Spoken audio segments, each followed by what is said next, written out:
His life was full of adventure, danger, and unforgettable moments. But his final hours were something no one expected. What happened shocked fans around the world and left behind questions that still remain unanswered. The story of his last moments is tragic, emotional, and impossible to forget. The story of Dingo Dinkelman's final days is almost too brutal to believe.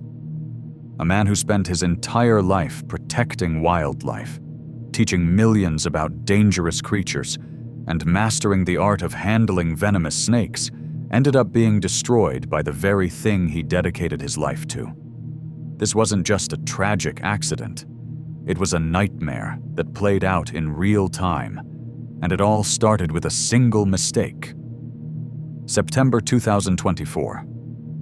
On his own property, Dingo faced a visitor he had dealt with countless times before. A green mamba. Now, these snakes aren't like the infamous black mamba.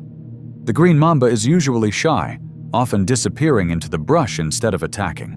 But shy or not, its venom is devastating, and when threatened, it can kill faster than most people realize. Dingo knew this better than anyone. He had relocated snakes for years, saving both people and the reptiles, and he did it with the kind of confidence only decades of experience can bring.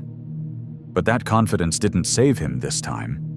As he attempted to capture the snake, it happened.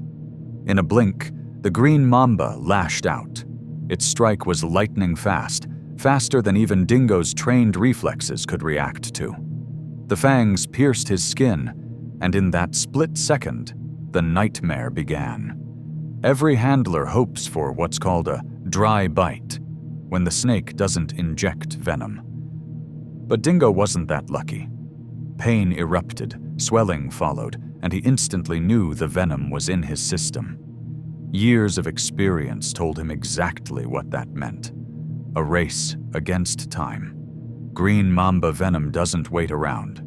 It spreads quickly, attacking the nervous system, shutting down muscles, and most dangerously, paralyzing the lungs. Within minutes, victims can't breathe. And for Dingo, the situation was even worse.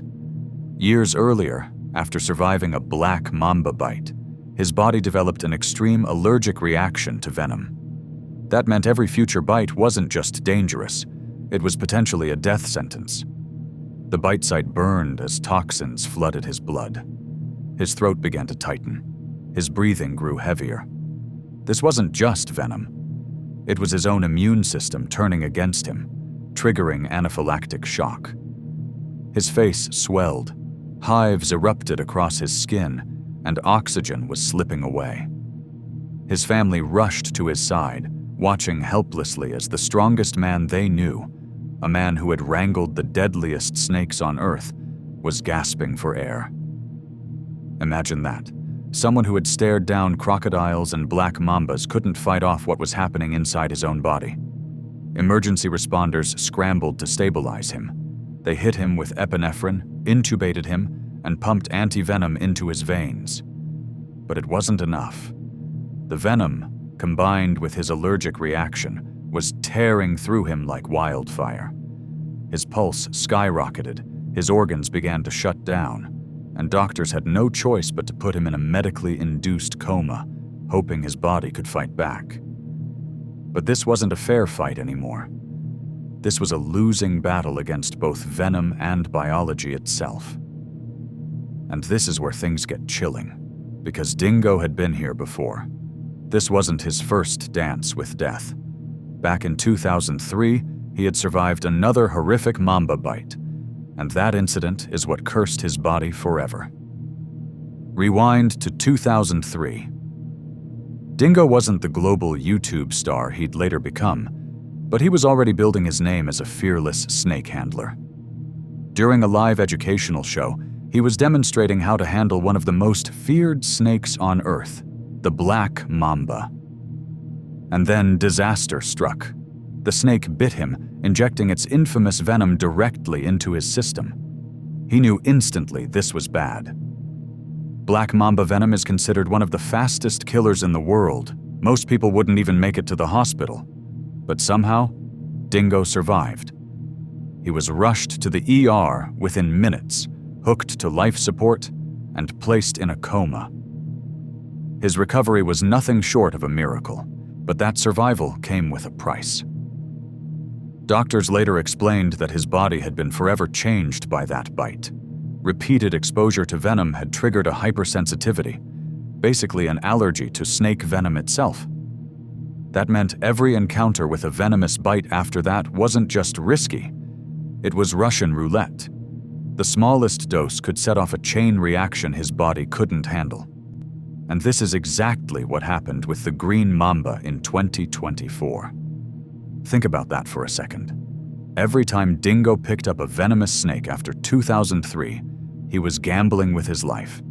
He knew it, his family knew it, and yet he kept going. Why? Because for him, this wasn't about adrenaline or showing off. It was about conservation. It was about teaching people not to fear these animals, but to respect them. He risked his life again and again so others wouldn't kill snakes out of ignorance. But that commitment, that obsession with protecting wildlife, is exactly what set the stage for his horrific last moments. So when the green mamba sank its fangs into his flesh in September 2024, his body didn't just fight the venom, it exploded in chaos. The neurotoxins from the mamba attacked his nervous system, shutting down his muscles, while his allergic reaction triggered anaphylaxis, cutting off his airways. It was like fighting two enemies at once, and his system couldn't keep up. The paramedics did everything possible: adrenaline shots, anti-venom, intubation, even drilling into his bone marrow to deliver emergency meds when his veins collapsed. But his body was already shutting down piece by piece. His lungs couldn't pull in air. His kidneys began to fail. His blood stopped clotting, which led to internal bleeding. His brain swelled from oxygen loss. The fight was brutal, and doctors knew they were losing. That's why they put him into a medically induced coma, to keep him alive for as long as possible, while machines took over the work his body could no longer do. But this wasn't healing. This was survival on borrowed time. And for almost a month, that's exactly what happened. On October 26, 2024, after weeks of fighting, his body finally gave out. But to truly understand why this loss hit so hard, you have to know who Dingo was outside the venom and the headlines. Because he wasn't just a snake guy on YouTube, he was South Africa's answer to Steve Irwin. Before tragedy struck, Dingo had already built a reputation that stretched far beyond South Africa. He wasn't just some guy handling snakes in his backyard. He was a full-blown wildlife educator, a man on a mission to bring the raw and dangerous side of nature into people's homes. His YouTube channel exploded, pulling in hundreds of thousands of subscribers and millions of views. Why? Because he didn't just show animals. He lived with them, wrestled with them, and taught people about them in ways no textbook ever could. Watching Dingo was like watching a man balance on the edge of death, but doing it with a smile and a purpose. People called him South Africa's Steve Irwin, and the comparison wasn't a stretch. He wasn't afraid to put himself in risky situations if it meant changing minds about wildlife. One day you'd see him face to face with a venomous snake. The next you'd see him collaring an elephant or dehorning rhinos to protect them from poachers. This wasn't just spectacle, it was real conservation work. And that's what separated Dingo from so many others. He wasn't chasing clout, he was fighting for animals that most people didn't care about or actively hated. Even the creatures that terrified people, like black mambas, puff adders, and crocodiles, Dingo defended them. He explained their role in the ecosystem, showed how they could be relocated instead of killed, and proved that fear didn't have to mean destruction. Millions around the world tuned in because they weren't just watching danger, they were watching education. They were seeing a man risk his life for something bigger than himself. But that's also why his death shook people so hard. Because Dingo wasn't reckless. He wasn't one of those so-called snake guys who wave reptiles around for shock value on camera. He had decades of experience, strict protocols, and an unmatched level of calm when handling animals. If even he could be taken down, what did that say about the unpredictability of nature? His death was proof that no amount of training or confidence could ever make you safe from the wild. And that's what made it so terrifying. When news of his passing broke on October 26, 2024, the conservation community erupted in grief. Fans across the world flooded his channel with messages.